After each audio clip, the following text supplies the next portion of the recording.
গত বৃহস্পতিবার supreme court এক ঐতিহাসিক রায় দিয়েছেন। 14 বছর পর বাংলাদেশের রাজনীতিতে আবারও ফিরছে নির্দলীয় নিরপেক্ষ তত্ত্বাবধায়ক সরকার ব্যবস্থা। তবে আগামী জাতীয় সংসদ নির্বাচন অর্থাৎ ত্রয়োদশ সংসদ নির্বাচন থেকে এই ব্যবস্থা কার্যকর হবে না, বরং তার পরের নির্বাচন অর্থাৎ চতুর্দশ সংসদ নির্বাচন থেকে এর বিধান প্রয়োগ হবে।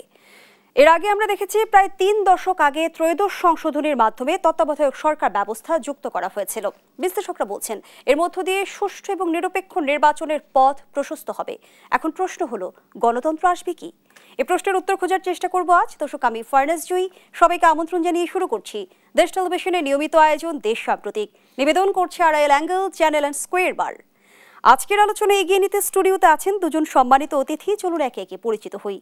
আছেন ডাক্তার সাখাওয়াত হোসেন সায়ন্ত, সম্পাদক জি নিউজ। সেই সঙ্গে আরও আছেন রেজাউল করিম, দুঃখিত, গবেষক, রাজনীতি ও আন্তর্জাতিক নিরাপত্তা বিশ্লেষক। দুজনকে আমন্ত্রণ জানাচ্ছি আজকের আলোচনায়।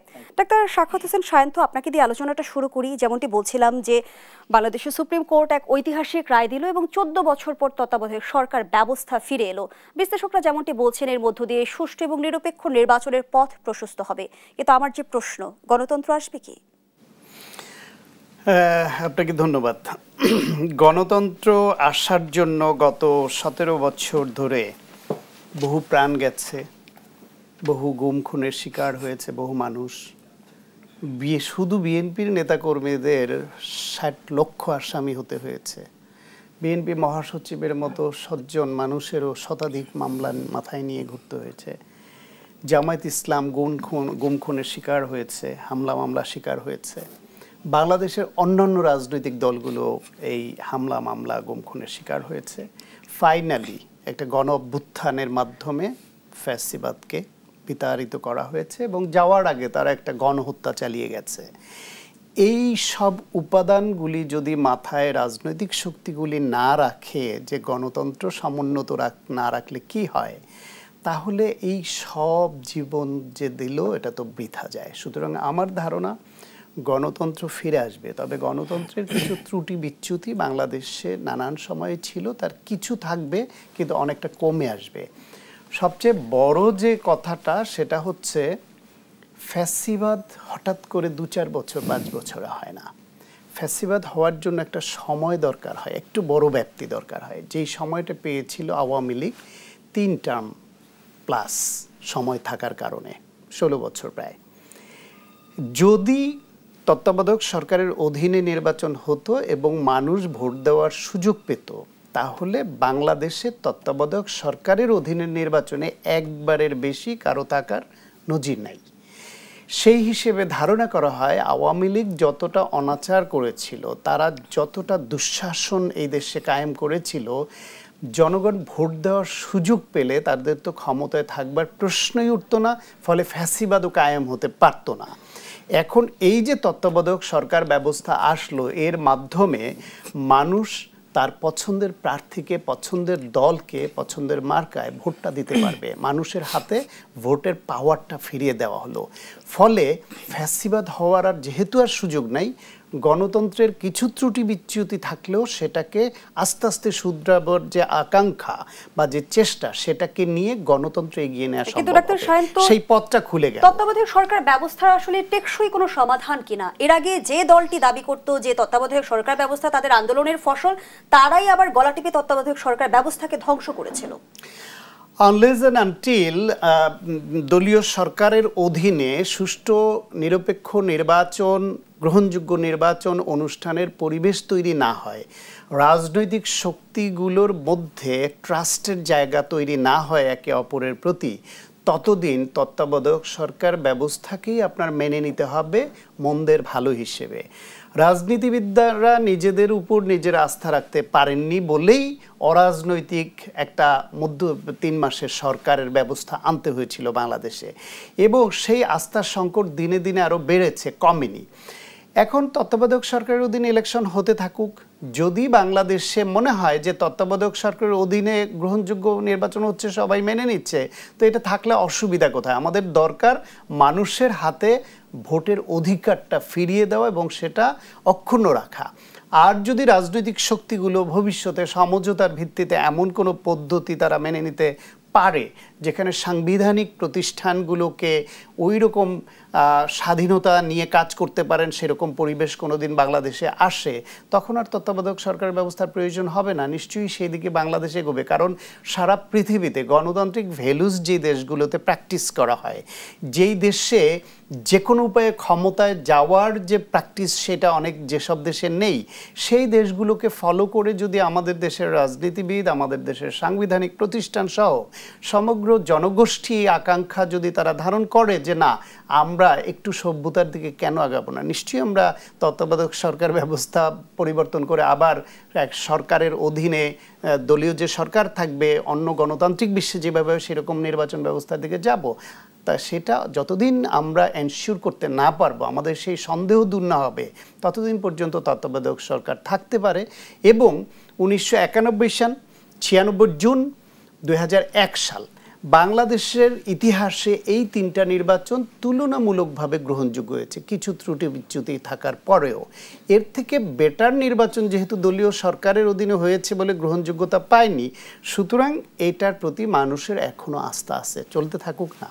কিন্তু 3 দশক আগে আমরা জানি যে ত্রয়োদশ সংশোধনের মধ্য দিয়ে তত্ত্বাবধায়ক সরকার ব্যবস্থা যুক্ত করা হয়েছিল। 3 দশকে আমাদের রাজনীতিতে গুণগত পরিবর্তন কেন এলো না? এইটা আসেনি কারণ বাংলাদেশের রাষ্ট্র পরিচালনার যে কাঠামো, সেই কাঠামোটা হচ্ছে একটু একপাক্ষিক, এককেন্দ্রিক। তাতে করে কি হয়, যারা ক্ষমতায় থাকে তারা ক্ষমতার ষোলোয়ানা ভোগ করে, আর যারা ক্ষমতার বাইরে থাকে তারা জিরো হয়ে যায়। এবং তাদেরকে যে কোনোভাবে ক্ষমতায় যারা থাকে তারা নানান রকম নিপীড়ন করবার, কোণঠাসা করবার এক ধরনের হাতিয়ার পেয়ে যায় ক্ষমতাটাকে, রাষ্ট্রীয় ক্ষমতাটাকে। কিন্তু এইবার যেহেতু অনেক ক্ষেত্রে পরিবর্তন হয়েছে, আপনি দেখবেন যে যে সংস্কার প্রস্তাবগুলো এসছে তার মধ্যে প্রধানমন্ত্রীর ক্ষমতার, প্রধানমন্ত্রী রাষ্ট্রপতির ক্ষমতার ভারসাম্যের বিষয় আছে। তার মধ্যে 2 বারের বেশি কেউ প্রধানমন্ত্রী হতে পারবেন না, 10 বছরের বেশি, সেই বিধান আসছে। তার মধ্যে সংসদীয় কমিটিগুলোতে কিভাবে বিরোধী দলীয় সদস্যদের এম্পাওয়ার্ড করা হবে সেই বিধান আসছে।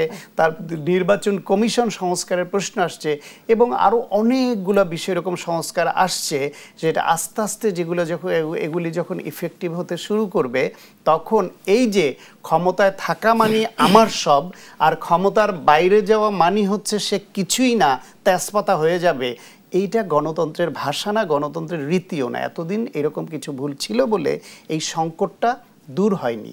এখন যেহেতুই ভারসাম্যটা আনার প্রক্রিয়া শুরু হয়েছে এবং এই আনার ব্যাপারে সকল রাজনৈতিক শক্তির অঙ্গীকার আছে। বিএনপি ভিশন 2030-তে 2016 সালে বই প্রকাশ করে প্রকাশ্যে ঘোষণা দিয়েছে। তারপরে 27 দফা, তা থেকে 31 দফা করে বিএনপি বারবার অঙ্গীকার করেছে বড় রাজনৈতিক দল হিসেবে। জামায়াত ইসলাম সহ অন্যান্য রাজনৈতিক দলগুলো এই পরিবর্তনের পক্ষে, এই সংস্কারের পক্ষে অঙ্গীকার করেছে।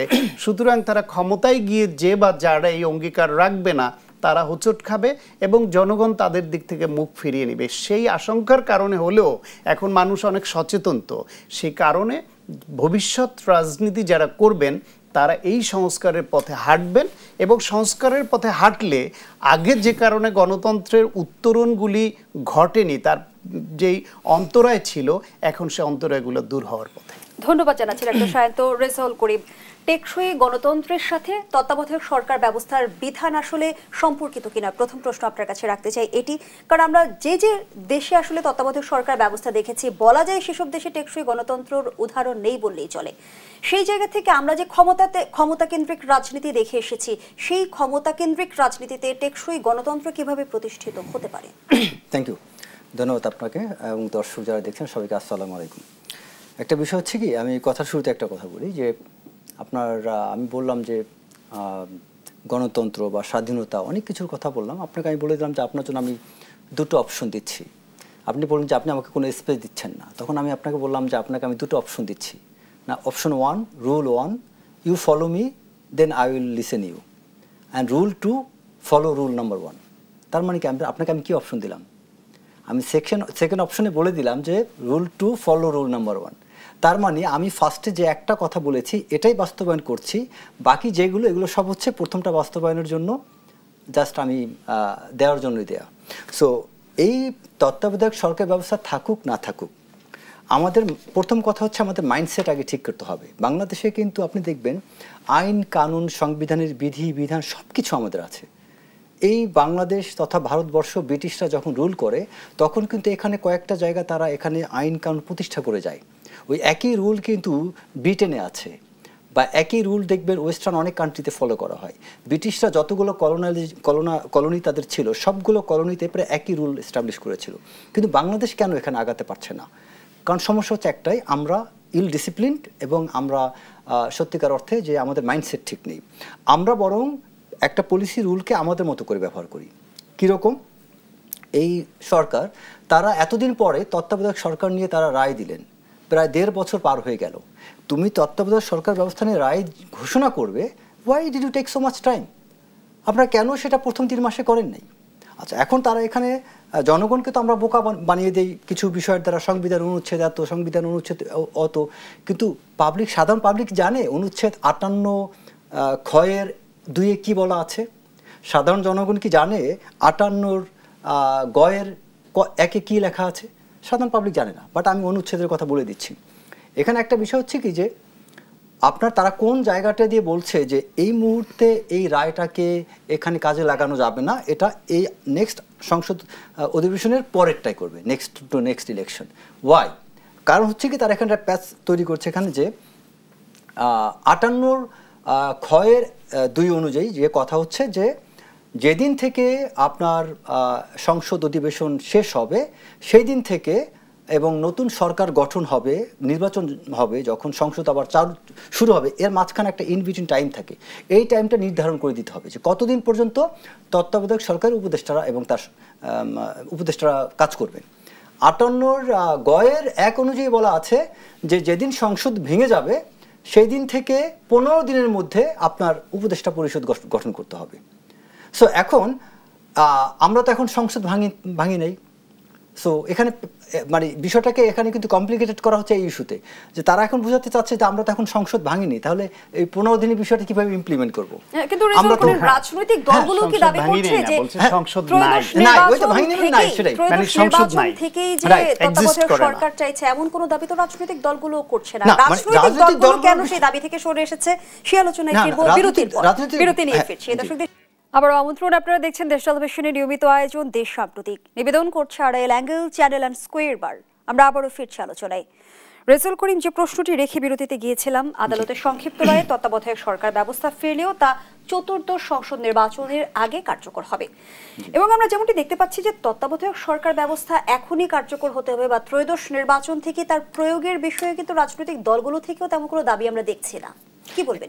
অ্যাকচুয়ালি বিষয়টা হচ্ছে কি, এক্সকিউজ মি, আপনার যখন 91 সালে যখন আমাদের জাতীয় সংসদ নির্বাচন হয় তখন কিন্তু এটা সকল পলিটিক্যাল পার্টির সমঝোতার ভিত্তিতে অন্তর্বর্তীকালীন সরকার গঠন হয়েছিল এবং তার ভিত্তিতেই কিন্তু নির্বাচন হয়, এবং ওই সরকার ক্ষমতা আসার পরে তারা আপনার তত্ত্বাবধায়ক সরকার ব্যবস্থা চালু করেন 1996 সালে, এবং সে অনুযায়ী 96, 2001 এবং 2008 সালে 8-এর নির্বাচন হয়। তো এই মুহূর্তে এই অন্তর্বর্তীকালীন সরকার সময় তারা, আমার যেটা এখানে আপত্তির বিষয় হচ্ছে যে এই রায়টা সমস্যা না, রায়টা আরো অনেক আগে করতে পারতো। আর আগে যদি রায়টা ঘোষণা করতো, সময় নির্ধারণ করে কি আসলে রায় হয়? না, সময় নির্ধারণ করে না, বাট তারা এখানে এই রায়ের এই কার্যক্রম তো শুরু হয়েছে অনেক দেরিতে। এই সরকার ফর্ম করার পরেই তো কার্যক্রমটা শুরু হয়নি, কার্যক্রম অনেক দেরিতে শুরু হয়েছে।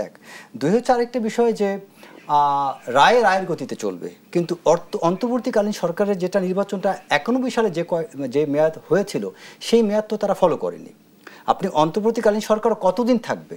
এটা না বৈপ্লবিক সরকার, না তত্ত্বাবধায়ক সরকার, না কি এটা? একটা অন্তর্বর্তীকালীন সরকার তো আপনার এত লম্বা পিরিয়ড থাকতে পারে না। কিন্তু অন্তর্বর্তী সরকার যেহেতু আমাদের সংবিধানে নেই, সেই সঙ্গে অন্তর্বর্তী সরকারের মেয়াদ কেমন হবে সেটিও কিন্তু নির্ধারণ করা নেই। এখন এটা বিষয়টা হচ্ছে এরকম যে আপনি মানে এখানে হলো একটা খামখেয়ালি টাইপ কথাবার্তা, এটা যে আপনি অনিয়ম করছেন আবার বলছেন এই অনিয়ম সম্পর্কে তো আইনে কিছু লেখা নেই, এটা তো কোনো কথা হলো না। তারা এখানে যে সরকার গঠন করেছে তাহলে তারা ওইটা যদি বলে যে এটা নিয়মে নেই, তাহলে তুমি এভাবে গঠন করছো কেন? আমার উদ্দেশ্য পারপাসটা কি হওয়া উচিত? আমার পারপাস হওয়া উচিত যে এখন একটা বিশৃঙ্খলা, একটা অনিয়ম চলছে, আমি নিয়মের মধ্যে আসবো। এখন আপনি অনিয়ম করে সেই অনিয়মটাকে এস্টাবলিশ করে আপনি কন্টিনিউ করতে পারেন না, আপনাকে ডিসকন্টিনিউ করতে হবে। আমরা যে ক্রাইসিস পিরিয়ডটা পার করেছি, একটা বিপ্লব হয়েছে আমাদের দেশে।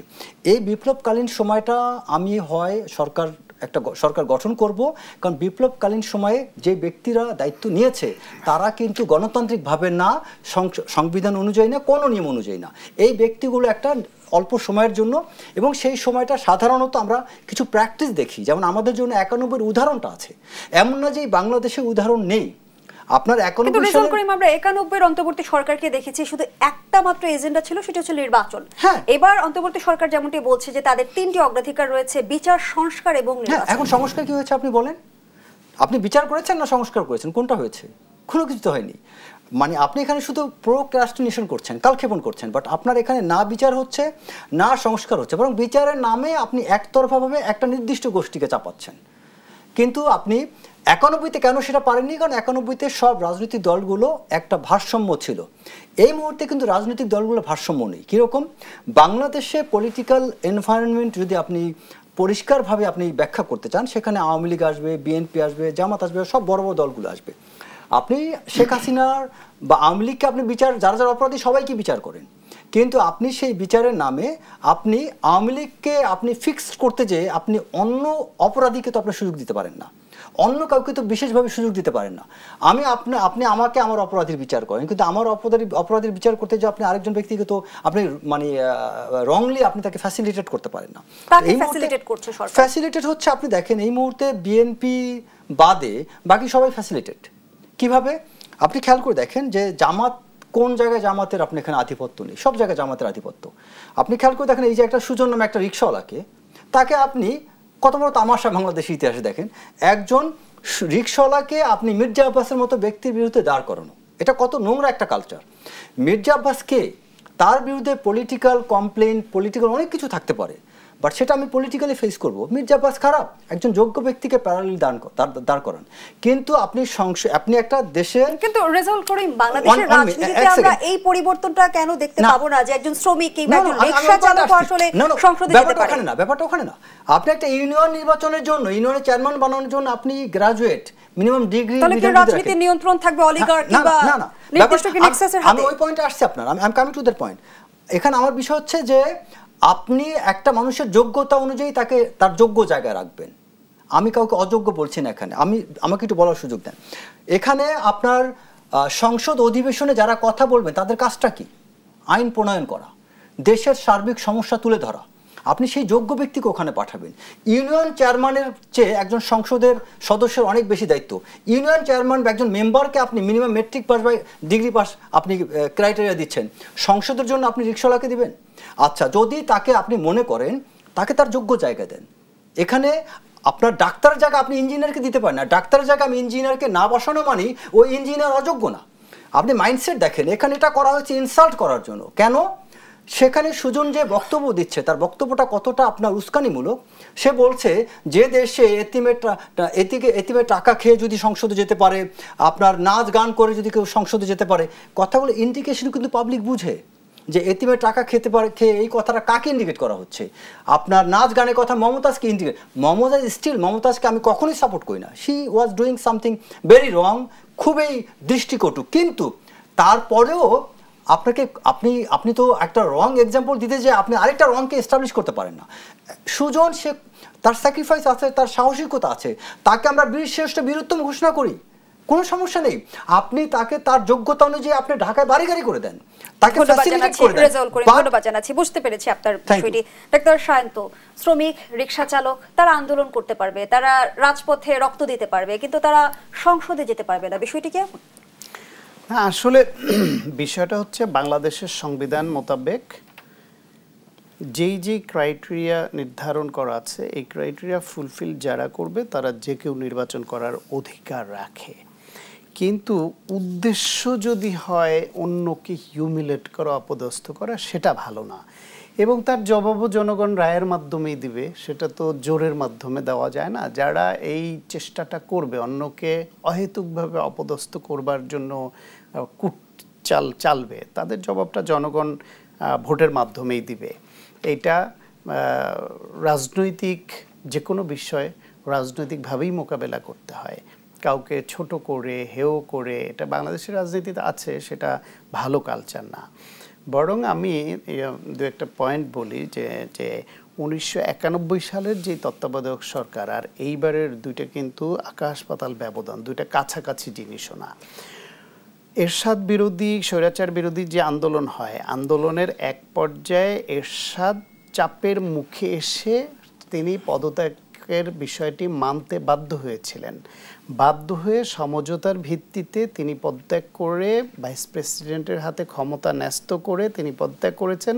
তারপরে সব কীভাবে সাংবিধানিকভাবেই এগোনো যায় সেটা করা হয়েছিল। শুধুমাত্র একজন রানিং বিচারপতিকে তত্ত্বাবধায়ক সরকারের প্রধান হিসেবে আনতে হয়েছিল এবং পরে তাকে আবার ওই জায়গায় ব্যাক করতে হবে এই শর্ত তিনি দিয়েছিলেন, সেই জন্য সংবিধান সংশোধন করে ব্যাক করতে হয়েছিল। এটুকু ছাড়া বাকি পুরাটাই হয়েছিল আন্দোলনের মুখে এরশাদকে পতনে বাধ্য করে তারপর সাংবিধানিক প্রক্রিয়ায়।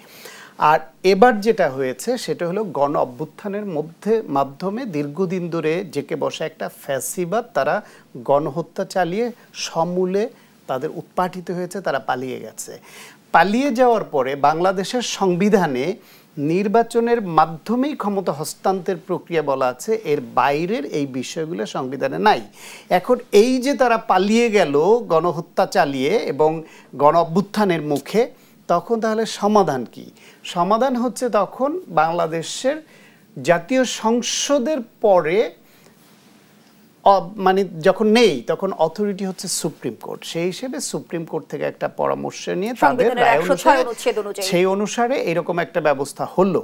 কিন্তু বাংলাদেশে যেহেতু এই অন্তর্বর্তীকালীন সরকারের ব্যবস্থাটা নাই, আবার এইরকম গণহত্যা চালিয়ে গণ অভ্যুত্থানের মুখে একটা সরকার পালিয়ে গেলে কি হবে এই কথা তো নাই। তা এখন কি করবে তাহলে এই অবস্থায়? এইরকম পিপলস উইল হচ্ছে ইম্পর্টেন্ট। পিপলস উইল মানে গণ অভ্যুত্থানের পক্ষের যেই শক্তি, তারা সবাই মিলে একমত হয়ে এই সরকারটা বসিয়েছে। যতদিন বিএনপি স্থায়ী কমিটির সদস্য সালাউদ্দিন আহমেদ বলেছেন, বর্তমান অন্তর্বর্তী সরকারই তত্ত্বাবধায়ক সরকারের ভূমিকা অবতীর্ণ হয়ে ত্রয়োদশ নির্বাচন পরিচালনা করবে। আমি আপনার কাছে প্রশ্ন রাখতে চাই, অন্তর্বর্তী সরকার আর তত্ত্বাবধায়ক সরকারের মধ্যে আসলে মূল পার্থক্য কোন জায়গায়? আমি শুনবো, বিস্তারিত শুনবো। আবারও বিরতির সময় হয়েছে। দর্শক, দেশ সাম্প্রতিকের এই পর্যায়ে আবারও বিরতি নিচ্ছে। আবারও আমন্ত্রণ, দেখছেন দেশ সাম্প্রতিক। আমরা আবারও ফিরছি আলোচনায়। ডাক্তার সায়ন্ত, যে প্রশ্নটি রেখে বিরতিতে গিয়েছিলাম, বর্তমান অন্তর্বর্তী সরকারই তত্ত্বাবধায়ক সরকারের ভূমিকা অবতীর্ণ হয়ে ত্রয়োদশ নির্বাচন পরিচালনা করবে, এমনটি বলেছেন বিএনপি স্থায়ী কমিটির সদস্য সালাউদ্দিন আহমেদ। তাহলে অন্তর্বর্তী সরকার আর তত্ত্বাবধায়ক সরকারের মূল পার্থক্যটা কোন জায়গায়? তত্ত্বাবধায়ক সরকার সংবিধান সম্মত একটা টাইম ফ্রেমের মধ্যে হয়। 3 মাসের জন্য তাদের কার্যক্রম থাকে। কারা কারা উপদেষ্টা হতে পারবেন, প্রধান উপদেষ্টা কে হবেন, first layer, second layer, third layer সব নির্ধারিত সংবিধানে। সেই সংবিধান মোতাবেক একটা সার্টেন পিরিয়ডের জন্য মানে 3 মাসের জন্য তারা রুটিন ওয়ার্ক করবেন রাষ্ট্র পরিচালনায়, আর হলো নির্বাচনী কাজটা করবেন। এটা হলো তত্ত্বাবধায়ক সরকার, ক্লিয়ার।